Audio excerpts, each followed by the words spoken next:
everybody. This is your girl, Nikki Beware, and welcome to hashtag I Am. Here, I will be focusing on the disappearance or murders of brown, black, and other marginalized people whose cases have gone unnoticed or garnered very little attention from the media. And just so we're clear, not all of these cases will be about black or brown people, but most of them will be. Because, let's be honest here. We all know that the deaths and disappearances of a lot of people of color don't garner as much attention in the media as the non-people of color. Well, unless you're already a high-profile person, that is. But truly, I want to advocate for those voices that haven't been heard, the stories that haven't been told, regardless of color. Inspiration for this segment came to me from listening to Military Murders hosted by Mama Margot. If you don't know who she is, I suggest you go and check her out on whatever platform you use to listen to podcasts. I absolutely love her, and maybe it's because my husband is in the military and I'm a military spouse. I don't know, but I just feel very connected to her storytelling. And trust me, you will not believe some of the crazy things I've heard happening on these bases we've been stationed, but that's a whole nother story. Anyway, she covered a case about the disappearance of Vanessa Guillen, who was a young Army vet stationed at Fort Hood who was later discovered deceased. During Mama Margot's storytelling, she mentioned a hashtag that was going around on social media where people were using the hashtag I am Vanessa Guillen. And with this hashtag, people were describing their own sexual assault and things that occurred to them that were very similar to what happened to Vanessa. If it wasn't for Vanessa's family fighting fiercely for answers, her murder may have gone unsolved as well. Listening to this particular episode and reading the different comments of people who were using the hashtag gave me this idea. I know that my platform isn't that big, but if it could reach just one person, maybe the person who can make a difference in these cases, I'm okay with that. No family deserves to go with questions unanswered when it comes to the death of their loved ones or those who've gone missing, and I'm hoping that we can find those answers for these families. With that being said, let's get started. Losing a loved one is painful, and unfortunately, something we'll all have to experience at some point in life. Whether it be of natural causes, old age, or an accident doesn't make it any less painful. But to lose a loved one in such a brutal fashion as in the case I'm about to discuss is unimaginable and absolutely devastating. This case hits home for me since I know two of the three victims. January 13, 2013 will forever be a painful part of history for these families. 32-year-old Cheryl Colquitt-Thompson, 33-year-old Quinones King, and 43-year-old Rodney Cottrell were found brutally murdered in a car that was left idling on the side of I-85 in Union City, Georgia, right outside of Atlanta. The two men were found smothered to death in the front seat of the vehicle, and Cheryl, Booby, was found strangled in the trunk of her car. While the bodies were found in the car, it is believed the murders took place in a home on Magnolia Drive in Jonesboro, Georgia, since that's where the victim's blood was found.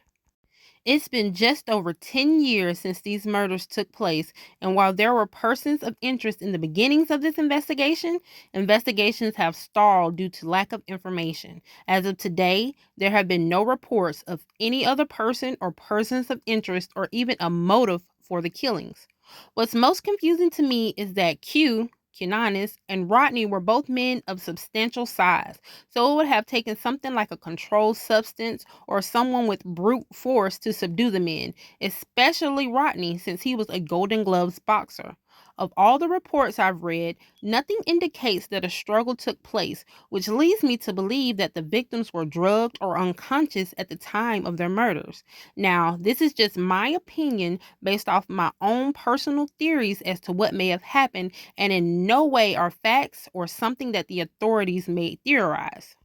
Rodney, who was the youngest of 11 brothers and sisters, leaves behind a host of family and friends. I wish I could give a bit more info about this young man, but I didn't know him personally, and every article that I've read about him only spoke about his murder.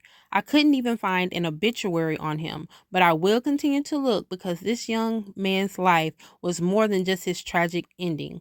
Whenever I do find more, I will make sure to update. Q was the life of the party. Always a smile and a joke on the ready. He would keep us laughing with his quick wit and ability to make a joke out of any situation. He was charismatic, outgoing, and a hard person to dislike. At least that's how I remember him and how I will always remember him.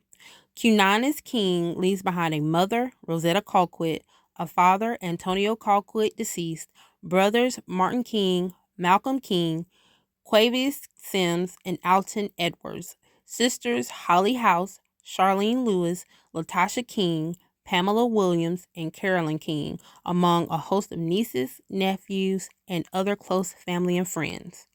Cheryl Colquitt-Thompson, such a beautiful soul, leaves behind beloved son Keziah O.C. Colquitt, stepdaughters Janiyah Thorne and Takira Thorne, mother Charlene C. Lewis, father Matthew Lewis, deceased, grandparents Antonio Carl Colquitt Sr., deceased, Charlie Mae Colquitt, brothers Paul J. Cunningham, Matthew T. Lewis, and Arian M. Freeman.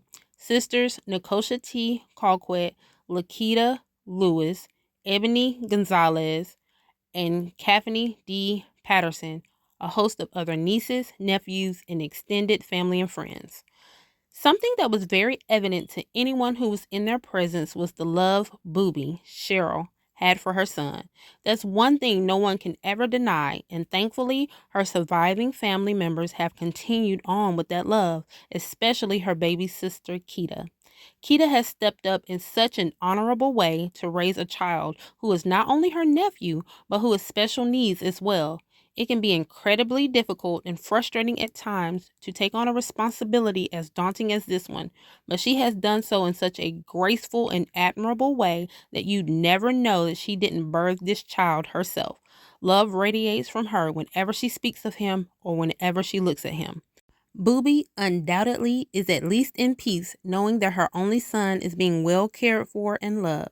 Now, if only we can come together and make sure that all three victims can truly rest in peace by knowing that the perpetrators behind their horrific murders are behind bars.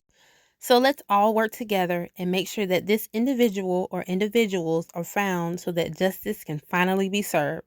Whatever information you can provide, no matter how small you think it is, could be valuable in this investigation.